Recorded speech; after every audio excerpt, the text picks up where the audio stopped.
Vous ne pouvez pas comprendre la situation d'un Québec des années 50, même dans ses bouleversements culturels, s'il y en a eu, à moins de vous dire, bon, il y avait quoi? Il y avait la télévision qui avait 2 ans, 3 ans, qui venait d'arriver, qui n'existait presque pas, finalement. Il n'y avait pas de revue littéraire. Quand on a fondé la revue Liberté, il n'y avait pas de revue littéraire. Il n'y avait pas de terrasse où aller prendre un verre ou un café avec des gens sur le long de la rue.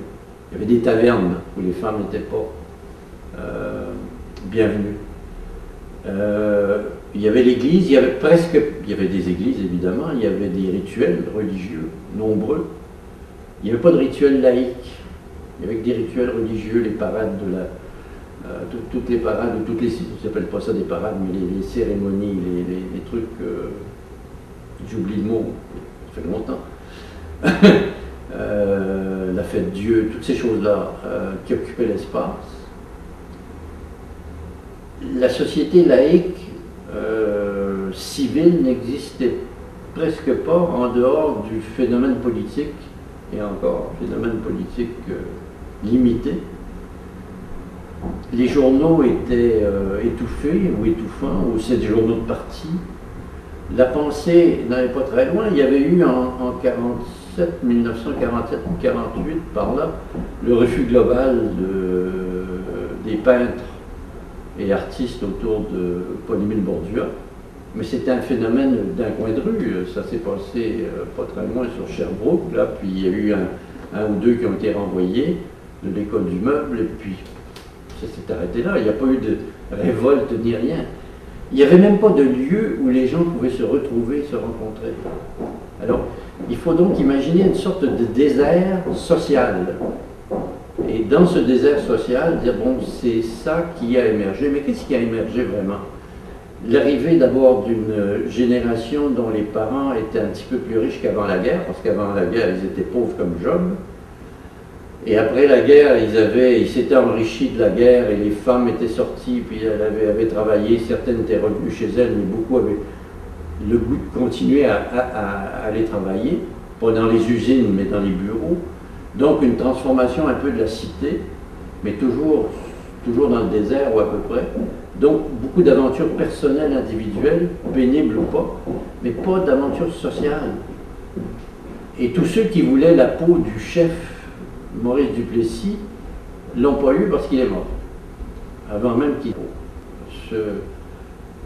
Ce chef politique, un peu comme Franco, étrangement, a échappé aux Espagnols. Il est mort là. Donc, après ça, il faut se fabriquer, se créer une espèce de vision du monde pour dire nous avons battu Duplessis, nous l'avons sorti. C'est pas vrai.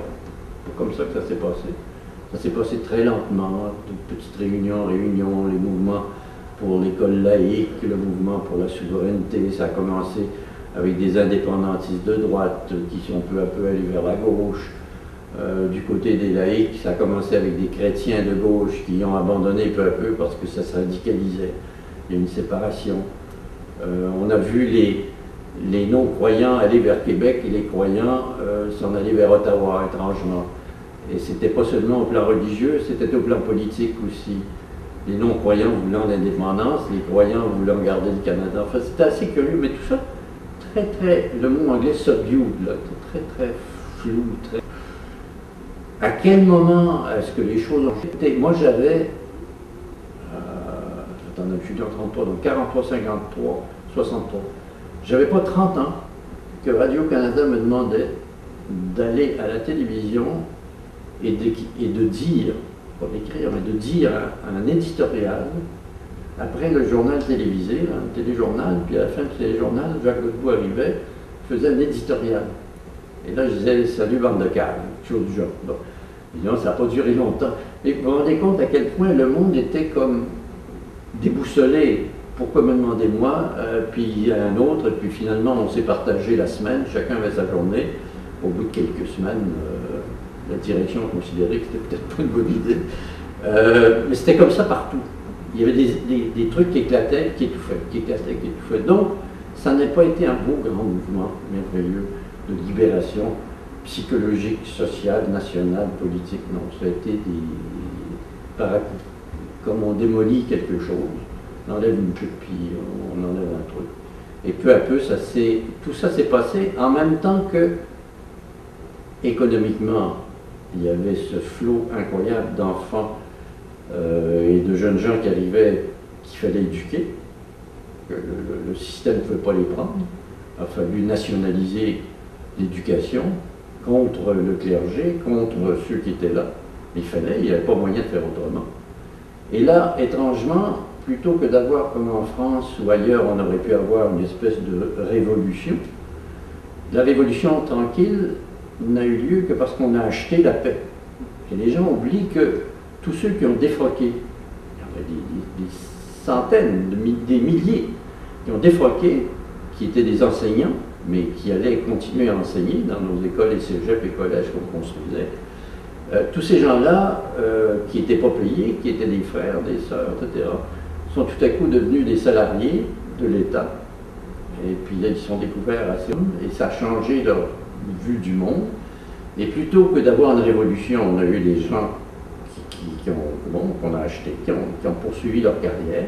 Pendant longtemps, d'ailleurs, le ministère de l'Éducation, c'était comme une sorte d'église, ça allait rester mentalement en tout cas.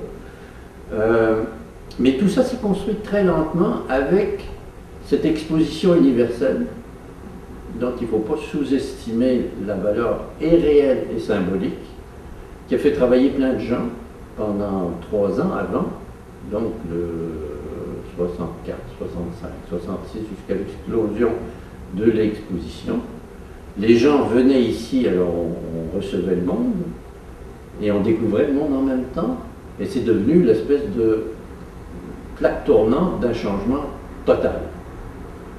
Avant l'exposition, vous aviez des policiers qui, à Montréal, faisaient porter des collerettes aux femmes qui se promenaient en robe d'été pour pas qu'on voit le début de leur sein. Après l'exposition, sont apparus les terrasses, sont apparus des gens simples et libres. C'est pas l'exposition qui a fait ça, c'est comme vous construisez, c'est un décor.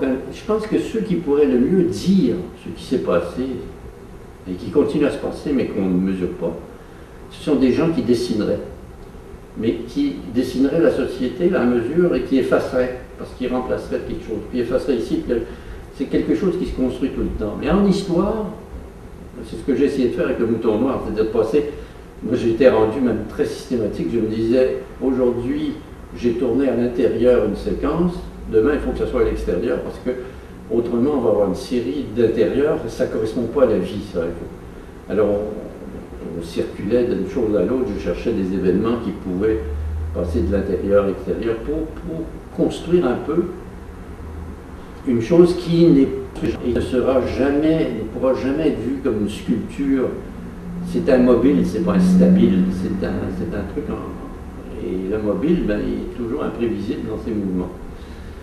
Moi, j'ai vécu comme mes contemporains, probablement,